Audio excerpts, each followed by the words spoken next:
everyone, welcome back to Snehara Style. ഇന്ന് ഞങ്ങൾ കുട്ടി ശിവന്റെ മേക്കപ്പ് ലുക്ക് വീഡിയോ ആയിട്ടാണ് വന്നിരിക്കുന്നത്.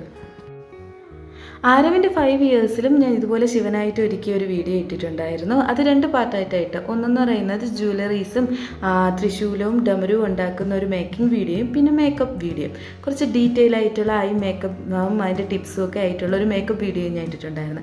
അതിൻ്റെ വീഡിയോ ലിങ്ക് ഞാൻ ഡിസ്ക്രിപ്ഷൻ ബോക്സിൽ ഇട്ടിട്ടുണ്ട്. ഇന്ന് ബേബീസിനെ എങ്ങനെ ശിവനായിട്ട് ഒരുക്കാമെന്നാണ് കാണിക്കാൻ പോകുന്നത്.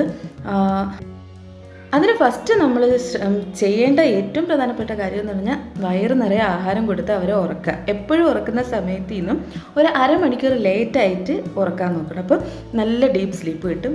ഉറക്കുന്നതിന് മുമ്പ് ചെറുതായിട്ടൊന്ന് ലൂക്ക് വാം വാട്ടറിൽ ഒന്ന് അവരെ കുളിപ്പിച്ചെടുത്താൽ അവർ സുഖമായിട്ട് കിടന്ന് ഉറങ്ങിക്കോളും. പിന്നെ ഞാൻ ചെയ്തതെന്ന് വെച്ചാൽ മുഖത്തുള്ള എണ്ണ വിഴുക്കൊക്കെ മാറ്റി കരിയൊക്കെ മാറ്റി ഫുള്ളൊന്ന് നല്ല ക്ലീൻ ചെയ്ത് ടവൽ വെച്ച് തുടച്ചെടുത്തായിരുന്നു. എന്നിട്ടാണ് ഞാൻ കരി യൂസ് ചെയ്യാൻ തുടങ്ങിയത്. ഫസ്റ്റ് ഇതാ കണ്ണെഴുതി കൊടുക്കുകയാണ് ചെയ്തത്. ഇതുപോലെ ഇയർബഡ് വെച്ച് ഇത് കട്ടിക്കാണ് കണ്ണെഴുതി കൊടുത്തത്. കാരണം ശിവന് കണ്ണും പിരികൊക്കെ നല്ല കട്ടിക്ക് വേണമല്ലോ, അതുകൊണ്ട് ഇത് കട്ടിക്കാണ് എഴുതി കൊടുത്തത്. ഞാൻ ഉപയോഗിക്കുന്നത് ശ്രീധരീയത്തിൻ്റെ കാജലാണ്. അതാണ് ബേബീസിന്, എനിക്ക് അർഷിവിന് ഓക്കെ ആയിട്ട് തോന്നിയത് അതാണ്. കുറേ നേരം കിടക്കുകയും ചെയ്യും. പിന്നെ ഹെർബ് ഫാമിൻ്റെ കാജൽ ഞാൻ യൂസ് ചെയ്യുന്നുണ്ട്. ഇത് രണ്ടുമാണ് അർഷിവിന് ഞാൻ സ്ഥിരം യൂസ് ചെയ്യുന്ന കാജൽ. ഇയർബഡ് വെച്ച് കണ്ണിൽ മുകളിൽ എഴുതിയതിന് ശേഷം പിരികവും നല്ല കട്ടിക്ക് ഷേപ്പിന് വരച്ചു കൊടുക്കുന്നുണ്ട്. അർഷിവിന് പിരികത്തി കുറവാണ്, അതുകൊണ്ട് ഞാൻ കട്ടിക്ക് തന്നെ എഴുതി കൊടുക്കും. നല്ല ഉറക്കമാണെങ്കിൽ മാത്രമേ നമുക്കിതൊക്കെ എഴുതാൻ പറ്റുള്ളൂ, അതാണ് ഏറ്റവും വലിയ കാര്യം. പിന്നെ അത് ഇതുപോലെ ചെറുതായിട്ടൊന്ന് പൗഡർ വെച്ച് ഡസ്റ്റ് ചെയ്ത് കൊടുക്കുക. സെബാമെഡിൻ്റെ പൗഡർ വെച്ചാണ് ഡസ്റ്റ് ചെയ്യുന്നത്. ബേബി പൗഡർ വെച്ചാണ് ഡസ്റ്റ് ചെയ്യേണ്ടത്. ഇനി നമുക്ക് തൃക്കണ്ണ് വരയ്ക്കണം. അതാണല്ലോ ശിവന് പ്രധാനം. ഞാൻ പകുതി തുറന്നിരിക്കുന്ന കണ്ണാണ് വരയ്ക്കുന്നത്. ആദ്യം നമ്മൾ പിരികത്തിൻ്റെ രണ്ടിട്ട് സെൻറ്ററിലായിട്ടൊരു ഡോട്ടും പിന്നെ അതിൻ്റെ കറക്റ്റ് മുകളിലായിട്ട് എവിടം വരെയാണോ ആ കണ്ണ് വേണ്ടത് ആ ഒരു അളവിന് 2 ഡോട്ട് ഇട്ട് കൊടുക്കണം. എന്നിട്ട് ചെറിയ രീതിയിലൊരു കർവ് അത് രണ്ടും കൂടെ ജോയിൻ ചെയ്ത് കൊടുക്കണം. ആ ഡോട്ടൊന്ന് ജോയിൻ ചെയ്ത് കൊടുക്കണം. ആ കർവ് ഇട്ട് ഡോട്ട് ജോയിൻ ചെയ്തിട്ട് താഴെയും അതുപോലെ ഒരു കർവ് ഇട്ട് ഡോട്ട് ജോയിൻ ചെയ്യണം. താഴത്തെ കർവ് കുറച്ചും കൂടി ഒന്ന് കർവായിട്ടിരിക്കുമ്പോൾ കുറച്ചും കൂടെ ഭംഗിയായിരിക്കും കണ്ണിന്. താഴത്തെ കർവ് കുറച്ചും കൂടി ഡാർക്കാക്കി കൊടുക്കണം, എന്നാലേ കുറച്ചും കൂടി റിയൽ ആയിട്ട് തോന്നുള്ളൂ നമുക്ക്. ബാക്കി ചെയ്യുമ്പോൾ നിങ്ങൾക്ക് മനസ്സിലാവും അതിൻ്റെ ആ ഒരു ഡിഫറൻസ്. അപ്പോൾ കുറച്ചും കൂടി ഷേപ്പും കിട്ടും കണ്ണിന്. അത് രണ്ടും ചെയ്തതിന് ശേഷം പിന്നെയും ആ മുകളിലത്തെ കർവിൽ നിന്ന് കുറച്ചും കൂടെ താഴോട്ട് ഒരു ചെറിയ കർവും കൂടെ ഇട്ട് കൊടുക്കണം. ഞാൻ പറഞ്ഞല്ലോ ശിവൻ്റെ കണ്ണ് പകുതി തുറന്ന കണ്ണ് കണക്കാ ചെയ്യുന്നതെന്ന്. അപ്പോൾ അതിന് വേണ്ടിയിട്ടാണ് ഇതുപോലെ ചെറുതായിട്ട് വരയ്ക്കണം. ഭയങ്കര എളുപ്പമാണ് നമുക്കിത് ചെയ്യാൻ വേണ്ടിയിട്ട്. ഒരു 2-3 പ്രാവശ്യം ബുക്കിൽ വരച്ച് നോക്കിയിട്ട് നമ്മൾ ഈ സമയത്ത് ചെയ്യുന്നതായിരിക്കും കുറച്ചും കൂടെ നല്ല ഓപ്ഷൻ. ആ ഒരു ചെറിയ കർവും കൂടെ കൊടുത്തതിന് ശേഷം അതിൻ്റെ സെൻറ്ററിലായിട്ട് ഒരു സെമി സർക്കിൾ കണക്ക് നമ്മൾ ഇട്ട് കൊടുക്കണം. ഇതുപോലെ ഇട്ട് കൊടുക്കണം. ഇത് കണ്ണിൻ്റെ കൃഷ്ണമണിയാക്കാൻ വേണ്ടിയിട്ടാണ്. ഇനി ഞാനിതിൽ കുറച്ച് ബ്രൗൺ കളർ ഐ ഷാഡോ ചേർക്കുന്നുണ്ട്. കുഞ്ഞുങ്ങൾക്ക് ആകുമ്പോഴത്തേക്കും ഐ ഷാഡോയൊക്കെ ഒരു ടെസ്റ്റ് ചെയ്തിട്ട് ചെറുതായിട്ട് എവിടെയെങ്കിലും തൊട്ട് ഒരു ദിവസം ഫുള്ള് നോക്കിയിട്ട് മാത്രം, അലർജിയൊന്നും ഇല്ലെങ്കിൽ മാത്രം ഇട്ട് കൊടുത്താൽ മതി.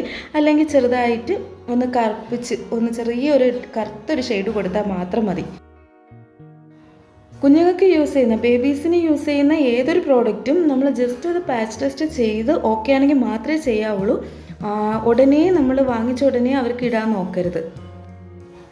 ഞാൻ ആരവിനാണെങ്കിലും അർഷിവിനാണെങ്കിലും ഒരു പാച്ച് ടെസ്റ്റ് ചെയ്ത് ഒരു ദിവസം കഴിഞ്ഞ് അവർക്ക് കുഴപ്പമൊന്നുമില്ലയെന്ന് നോക്കിയിട്ട് ഞാൻ ഏത് പ്രോഡക്റ്റ് യൂസ് ചെയ്യാറുള്ളൂ. അതാണ് നമുക്ക് കുഞ്ഞുങ്ങളുടെ കാര്യത്തിൽ ചെയ്യാനുള്ളത്. എന്നിട്ട് വൈറ്റ് ശിങ്കാറ് വെച്ച് കർവിൻ്റെ നമ്മൾ ചെയ്ത കൃഷ്ണമണിയുടെ താഴെ ഒന്ന് പെയിൻറ്റ് ചെയ്ത് കൊടുക്കുകയാണ്. ഇത് ഞാൻ ഈ പെയിൻറ്റ് ചെയ്യുന്ന ബ്രഷ് എന്ന് പറയുന്നത് എൻ്റെ കയ്യിൽ തീർന്നുപോയ ഐലൈനറിൻ്റെ ബ്രഷാണ് കേട്ടോ. തീർന്ന ഐലൈനർ ക്ലീൻ ചെയ്തെടുത്തതാണ് ഇതുപോലെ വരയ്ക്കാൻ വേണ്ടിയിട്ട് പ്രത്യേകം ഞാൻ മാറ്റി വെച്ചേക്കണേ. കണ്ണ് നല്ല രീതിയിൽ വരച്ച് കഴിഞ്ഞ് എന്നിട്ട് 2 സൈഡിലായിട്ട് ഈ വൈറ്റ് ശിങ്കാറ് വെച്ച് തന്നെ ജസ്റ്റ് ഇതുപോലെ ഒന്ന് വരച്ചു കൊടുക്കുകയാണ്.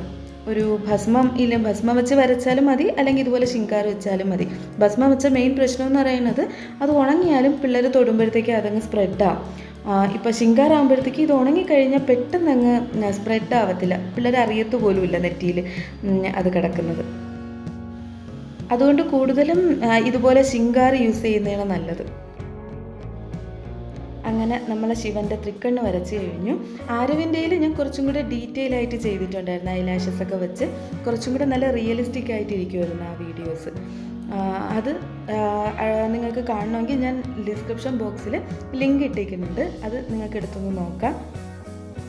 നെറ്റിയിൽ മേക്കപ്പ് എല്ലാം കഴിഞ്ഞതിന് ശേഷം കയ്യിൽ വെച്ച് ഉറക്കുകയാണ് ചെയ്ത ആൾ. കാരണം ഇത് ഉണങ്ങുന്നതിനകം വെച്ച് ആൾ എണീക്കുകയാണെങ്കിൽ ശരിയാവത്തില്ല, മൊത്തം സ്പ്രെഡാവും. അതുകൊണ്ട് കയ്യിൽ നമ്മൾ കൂടെ ഇരുത്തി ഉറക്കിയെടുക്കുകയാണ് ചെയ്തത്. നല്ല ഉറങ്ങി എഴുന്നേറ്റതിന് ശേഷമാണ് ബാക്കി ചെയ്തത്. കാരണം ഉറക്കത്തിൽ നിന്ന് എണീപ്പിക്കുകയാണെങ്കിലും ആൾ കരയും, പിന്നെ നമുക്ക് വീഡിയോസോ ഫോട്ടോസോ ഒന്നും എടുക്കാൻ പറ്റത്തില്ല. അതുകൊണ്ട് അവ ഉണർന്നതിന് ശേഷമാണ് ബാക്കി മുടിയൊക്കെ കിട്ടിയത്. മുടി ഇതാ ഫ്രണ്ടിൽ നിന്ന് ഇതുപോലെ എടുത്ത് വട കെട്ടുകയാണ് ചെയ്തത്. അർഷിവിന് മുട്ടയടിക്കുന്നതിന് മുമ്പ് തന്നെ എനിക്ക് വീഡിയോ എടുക്കണമെന്നുണ്ടായിരുന്നു. കാരണം എനിക്ക് ഇതുപോലെ വടയൊക്കെ കെട്ടി ശിവനായിട്ട് ഒരുക്കണമെന്ന് ഭയങ്കര ആഗ്രഹമായിരുന്നു. അതുകൊണ്ട് മുട്ടയടിക്കാൻ പളനിയിൽ പോകുന്നതിൻ്റെ തലേന്നാണ് ഞാൻ ഈ വീഡിയോ ചെയ്തത്. ആദ്യം ഞാൻ വിചാരിച്ചൊരു കുടുമി കണക്ക് കെട്ടാമെന്നാണ് വിചാരിച്ചത്. പിന്നെ വിചാരിച്ച വട കണക്ക് കെട്ടിയിട്ട് അതിൽ ചന്ദ്രക്കല വയ്ക്കുകയാണ് ചെയ്തത്. ബാക്കി ത്രിശൂലം, ചന്ദ്രക്കല അതെല്ലാം ഞാൻ ഉണ്ടാക്കിയ വീഡിയോ ഉണ്ട്, അത് ഞാൻ ഡിസ്ക്രിപ്ഷൻ ബോക്സിൽ, അതിൻ്റെ ലിങ്ക് ഞാൻ ഡിസ്ക്രിപ്ഷൻ ബോക്സിൽ ഇട്ടേക്കാം. മുടി പിടിച്ചതുപോലെ വട കെട്ടിയതിന് ശേഷം ചന്ദ്രക്കല ഇതുപോലെ വെച്ച് ഒന്ന് കെട്ടിക്കൊടുക്കുകയാണ് ചെയ്തത്. എന്നിട്ട് ഇതുപോലെ രുദ്രാക്ഷത്തിൻ്റെ മാലയും വളയും പിന്നെ ഈ കയ്യിലിടുന്നതൊക്കെ നേരത്തെ ഉണ്ടാക്കി വെച്ചിരുന്നു. അതും എലാസ്റ്റിക് തങ്കൂസിലാണ് ഉണ്ടാക്കിയത്. അതാകുമ്പോൾ ഇവർക്ക് വേദനിക്കത്തില്ല, വലിഞ്ഞിരിക്കും. അതുപോലെ ഉണ്ടാക്കി ഇട്ട് കൊടുക്കുകയാണ് ചെയ്തത്. എന്നിട്ട് ഞാൻ ഉറങ്ങി എഴുന്നേൽക്കുന്നതിന് മുമ്പ് തന്നെ നെഞ്ചിലും 2 കൈയിലുമായിട്ട് ഞാൻ 3 ലൈൻ ഇങ്ങനെ ഇട്ട് കൊടുത്തിട്ടുണ്ടായിരുന്നു, ഒരു ചന്ദനം കണക്ക്. ഇത് ഒരു ക്ലോത്ത് വാങ്ങിച്ചിട്ട് ഞാൻ ജസ്റ്റ് ഒരു ട്രയാങ്കിൾ രീതിയിൽ വച്ച് ജസ്റ്റ് ഒരു ഹാൻഡ് സ്റ്റിച്ച് ചെയ്തിട്ടേ ഉള്ളൂ, നമുക്ക് അഴിച്ചെടുക്കാൻ വേണ്ടിയിട്ട്. ആരവിന് ചെയ്ത അതേ കണക്ക് തന്നെ അർഷിവിനും അതുപോലെ ചെയ്തത്. എന്നിട്ട് കയ്യിൽ ഉള്ള എല്ലാം എടുത്ത് ഇതുപോലെ ഇട്ട് കൊടുത്ത് പാമ്പിനെയൊക്കെ കണ്ടപ്പോൾ ആദ്യം പിടിച്ചൊന്ന് വലിച്ചെങ്കിലും പിന്നെ അവ അറിയാതെ പതിയെ ഇട്ട് കൊടുക്കുകയാണ് ചെയ്തത്. വൺസ് അവൻ്റെ കയ്യിലുണ്ടെന്നറിഞ്ഞാൽ അവ അത് പിടിച്ച് കടിച്ച് വലിച്ചെടുക്കും. കുറച്ച് റൈംസൊക്കെ ഇട്ട് കാണിച്ചാണ് ഇതുപോലെ ഒരുക്കിയെടുത്തത്. ആരവിനാണെങ്കിലും അർഷിവിനാണെങ്കിലും ഒരുക്കാൻ എനിക്ക് വലിയ ടാസ്ക് ഇല്ല. പക്ഷേ ഇവരെ രണ്ടുപേരെയും വീഡിയോ എടുക്കാൻ എനിക്ക് വലിയൊരു ജോലിയാണ്. നല്ല വീഡിയോസ് കിട്ടത്തേ ഇല്ല. ഈ സെയിം സംഭവം തന്നെ ഞാൻ ആരവിൻ്റെയിലും പറഞ്ഞിട്ടുണ്ടത് ഇപ്പോഴാണ് ഞാൻ അറിയുന്നത്. 2 ഇയേഴ്സിന് മുമ്പ് ആരവിനെ ഞാൻ ഒരുക്കിയെടുത്തതാണ്. ഇതുപോലെ ഒരുക്കിയെടുത്തിട്ട് ഒരുങ്ങുന്നത് വരെ അവൻ നല്ലതുപോലെ നിന്നിട്ട് കറക്റ്റ് ഫോട്ടോയും വീഡിയോ എടുക്കുന്ന സമയമായപ്പോഴത്തേക്ക് അവൻ്റെ സ്വഭാവം മാറി, ഭയങ്കര നിർബന്ധമായി, കരച്ചിലായി. അതുപോലെ ഇരുന്ന് തരത്തേ ഇല്ലായിരുന്നു. അർഷിവും സെയിം തന്നെയാണ്. അവനെ ഒരുക്കാൻ വലിയ ടാസ്ക് ഇല്ല, പക്ഷെ അവൻ്റെ വീഡിയോ എടുക്കാൻ നമ്മൾ കൂടെ ഓടണം, അതാ അവസ്ഥ. പക്ഷേ കുറച്ച് വീഡിയോസൊക്കെ എടുത്ത് അവ ഇതൊക്കെ കിട്ടിയപ്പോഴത്തേക്ക് ഹാപ്പിയായി. ഈ ഡമരവും ത്രിശൂലമൊക്കെ വീട്ടിൽ തന്നെ ഉണ്ടാക്കാം, എളുപ്പത്തിൽ തന്നെ ഉണ്ടാക്കാനുള്ള വീഡിയോയുടെ ലിങ്ക് ഞാൻ ഡിസ്ക്രിപ്ഷൻ ബോക്സിൽ ഇട്ടിട്ടുണ്ട്, ആവശ്യമുള്ളവർ കാണുക. ഇതൊക്കെയാണ് അവൻ്റെ കൂടെ നിന്ന് വീഡിയോ എടുക്കേണ്ട ബഹളം. ആരവ് കളിക്കുകയാണെങ്കിൽ കൂടെ നിന്ന് കളിക്കുക, അല്ലെങ്കിൽ മിണ്ടാതെ നിന്ന് കളയും. നിങ്ങൾക്ക് എല്ലാവർക്കും എൻ്റെ കുട്ടി ശിവനെ ഇഷ്ടപ്പെട്ടെന്ന് കരുതുന്നു. എല്ലാവർക്കും ഇഷ്ടമായെങ്കിൽ ലൈക്ക് ചെയ്യുക, ഷെയർ ചെയ്യുക, സബ്സ്ക്രൈബ് ചെയ്യുക. Okay friends, by.